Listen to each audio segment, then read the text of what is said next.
My biggest regret in recent years is leaving One Punch Man just when it got good. I had been reading the Super Fight arc, but stopped in the middle for reasons I don't remember. This was a couple of years ago. I didn't know that the whole of One Punch Man would change after Saitama finishes his fight with Shuryu. The Monster Association arc had its echoes in the Super Fight arc, but its real influence in the series was quadrupled when the monsters actually became a force to be reckoned with. Characters like Goketsu, Orochi, Phoenix Man, Elder Centipede, and Black Sperm made the fighting difficult for the heroes. Mysterious beings like Goro shed light on an organized attack on humanity, and the former's ultimate reveal into Psychos made things very interesting. This isn't to say that things had been easy for the heroes before. The Deep Sea King fight took a lot out of the heroes. Even though it was ended by the punch from Saitama, it had hints of the heroes' resolve, especially from the C-class hero, Moomin Rider. The Alien Conquerors arc saw Boros and the rest taking on heroes from all classes until the final punch from Saitama finished things. But the Monster Association arc was different. Until the fight against Garou, there was no Saitama. He was, well,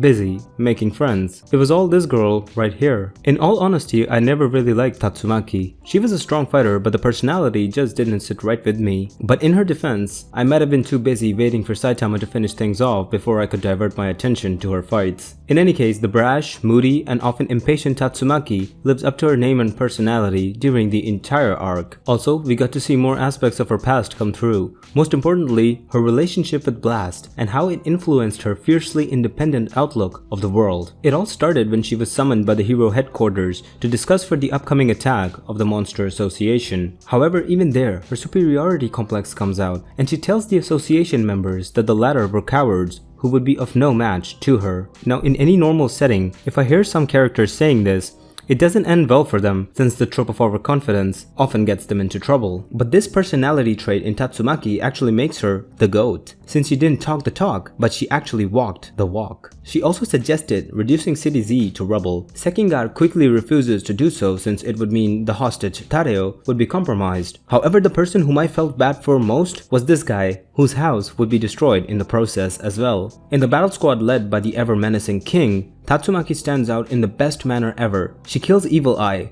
twisting his body to shreds, then begins the confrontation with Goro. I wanted to give my opinion on this really badly, since this Antichrist blob seemed quite menacing with his telekinesis powers. Moreover, he also seemed like a good planner. He was brains and bronze combined. But Tatsumaki, being the GOAT that she is, gains the upper hand on Goro. She then proceeds to rip apart the facade that was Goro, revealing Psychos, the major protagonist of the arc. She locates Psychos, and the two proceed to fight it out. It was a display of sheer power from both fighters. In the middle of it all, they have conversations regarding the hostages and their respective power levels. In the midst of the battle, though, arrives Orochi, who attacks Tatsumaki. Orochi merges with Psychos, leading to an upgrade in the latter's powers. Just in time, however, Tatsumaki receives word that the hostage has been rescued. This is where Tatsumaki becomes a literal god. She puts up a fierce resistance against the combined powers of Orochi and Psychos, rescues her teammates from being caught in the crossfire, and continues to fight the ever-increasing power-ups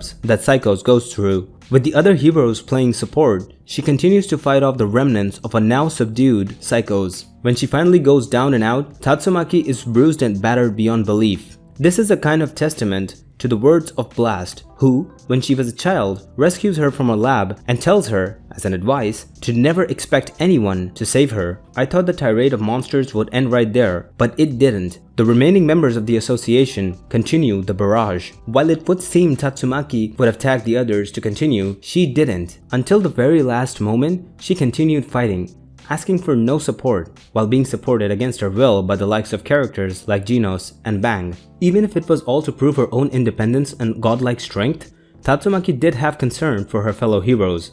She didn't back down from the fight at all, and enabled us to see panels such as this, and this, and proved that even in the Hero Association, there were monsters who could hold off on their own, Saitama or not. This is where I believe One Punch Man changed for the better. In the previous fights, the heroes weren't highlighted for their merits as much as they were in this arc. Metal Bat teaming up with a much stronger Garou, Child Emperor and his increase in confidence as a fighter, Atomic Samurai's aesthetically pleasing bouts, Tank Top Master's fight against Ugly, and most important of all, Zombieman's backstory and his subsequent fights against Pureblood and Homeless Emperor. Saitama, for all his godlike strength, wasn't required at all. Of course, the fight would have been over a whole lot sooner if he wasn't spending quality time being stuck with Flashy Flash and Manako. In the previous arcs, the fights usually built up to Saitama's arrival, and how he would save them, of course with a single punch. This time he was only reserved for the final bout against Garou, which was beautiful in and of itself.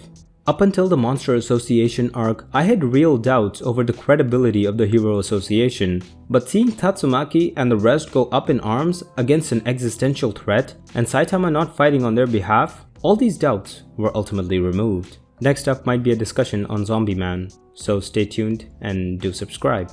Thank you.